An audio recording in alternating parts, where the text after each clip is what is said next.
You've been taught that Roman bathhouses represented the pinnacle of ancient hygiene and civilized cleanliness. But microbiologists who studied these structures now call them disease incubators that would horrify modern health inspectors. And the bathing practices Romans considered purifying were actually cultivating bacterial ecosystems that make a gas station bathroom look sterile. Right now, archaeologists are excavating Roman bath sites across Europe and finding microscopic evidence that tells a completely different story than the marble statues and pristine historical illustrations suggest. The Romans believed they were the cleanest civilization on Earth, bathing daily in elaborate public facilities with heated pools, cold plunges, and steam rooms.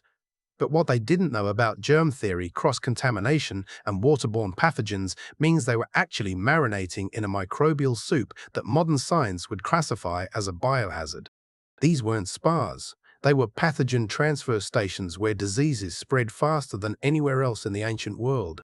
Here's what actually happened inside a Roman bathhouse. Hundreds of people cycled through the same water without any filtration, chemical treatment, or understanding that invisible organisms were multiplying in the warm, nutrient-rich environment created by human bodies, dead skin cells, oils, and bodily fluids. The standard bathing sequence moved from the caldarium, a hot bath heated to temperatures around 40 degrees Celsius, to the tepidarium with lukewarm water, then finally the frigidarium with cold water. Romans believed this temperature progression opened pores, released toxins, and promoted health.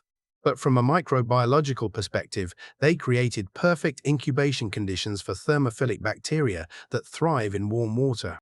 The caldarium temperature wasn't hot enough to kill pathogens, but was ideal for accelerating bacterial reproduction.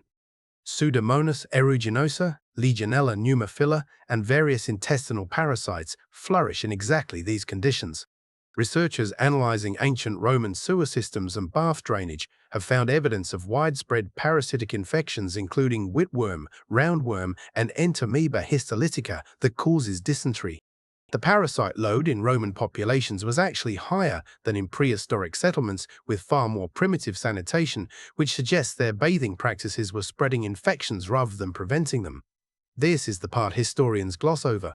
Romans used a communal sponge on a stick called a tussorium to clean themselves after using the latrine, and this sponge sat in a bucket of vinegar or salt water between uses. Multiple people shared the same sponge throughout the day. Microbiologists have modeled the bacterial transfer rates, and the numbers are staggering. Every use transferred fecal bacteria to the next user, creating a perfect vector for spreading E. coli, Shigella, hepatitis A, and intestinal parasites.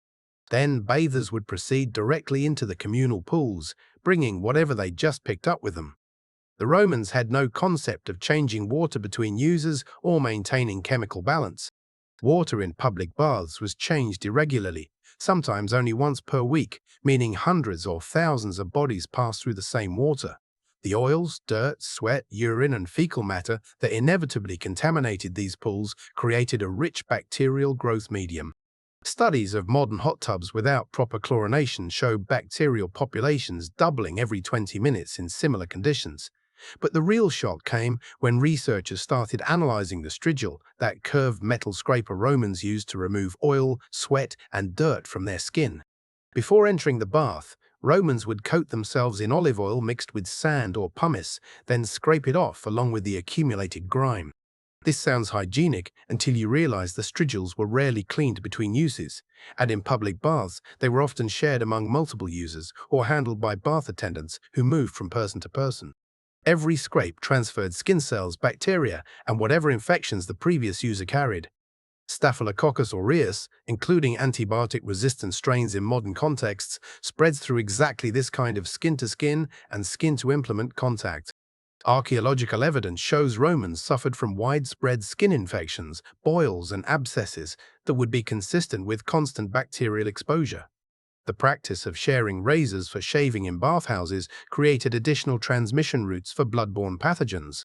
One contaminated razor moving through a dozen men in a single afternoon would be epidemiologically catastrophic. Here's what makes this even more disturbing. Roman engineers were genuinely brilliant. They built aqueducts that transported fresh water across hundreds of miles using precise gradients. They developed concrete that lasted millennia. They created underfloor heating systems that are still impressive by modern standards.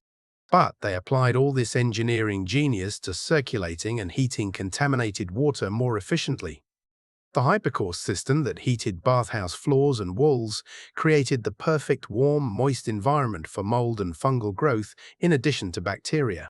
Modern microbiome studies of ancient Roman bath sites have identified fungal spores from species that cause respiratory infections, skin conditions, and allergic reactions. The steam rooms that Romans considered especially helpful were actually aerosolizing these pathogens, allowing them to be inhaled deep into the lungs. Legionnaire's disease, caused by Legionella bacteria that thrive in warm water systems, was almost certainly endemic in Roman bathhouses, though they wouldn't have connected the respiratory infections to their bathing practices. The Romans believed illness came from bad air, imbalanced humors, or divine punishment. They had no framework for understanding microorganisms. This meant they actively designed systems that, from a modern perspective, optimized disease transmission. The practice of exercising before bathing meant people entered the pools with elevated body temperature and dilated pores, actually increasing absorption of waterborne pathogens through the skin. The social aspect of Roman bathing, where business deals were conducted and friendships maintained, meant people spent hours in these facilities, maximizing exposure time. Elite Romans who could afford private baths in their homes had significantly lower rates of certain parasitic infections than the general population who relied on public facilities. But even private baths suffered from the same fundamental problems: no filtration, no disinfection, and no understanding of the invisible biological reality in the water. This changes everything we thought we knew about Roman hygiene superiority. Yes, Romans bathed more frequently than medieval Europeans who would later abandon regular bathing, partly due to plague fears, but frequency without understanding microbiology doesn't equal cleanliness. The stark contrast between perceived purity and actual bacterial reality is almost comical from a modern perspective. Romans left bathhouses feeling refreshed and clean while covered in a film of water containing thousands of other people's microbiome contributions. The oils and perfumes they applied afterward masked odors, but did nothing to address the pathogenic bacteria colonizing their skin. Modern microbiome science reveals that human skin hosts roughly 1 million bacteria per square centimeter in a delicate ecosystem that protects against harmful invaders. The Roman bathing routine, scraping off protective oils, exposing skin to contaminated water, then sealing in whatever bacteria remained with more oil, would have fundamentally disrupted this protective barrier. The definitive truth isn't that Romans were dirty or ignorant, it's that they were operating with a flawed model of how cleanliness and disease work. They were absolutely trying to be clean, investing enormous resources in public health infrastructure, and they genuinely believed their practices promoted well-being. They just didn't know about bacteria, viruses, parasites, or any of the microscopic organisms that actually determine whether a practice is hygienic or hazardous. The communal bathing that symbolized Roman civilization was simultaneously spreading the diseases that killed them. Modern water treatment requires filtration, chemical disinfection, temperature control, and regular testing to maintain safe swimming conditions. And even with all that technology, public pools can still become contaminated if protocols aren't followed. The Romans had none of these tools but were bathing in far more crowded and intensive conditions. The microbial ecosystems thriving within those historic hubs included everything from harmless skin bacteria to deadly pathogens, all sharing the same warm water and being transferred from body to body. The forgotten practices and surprising realities of communal Roman hygiene should make us grateful for chlorine, filtration systems, and most importantly, germ theory. So what myth should we break down next?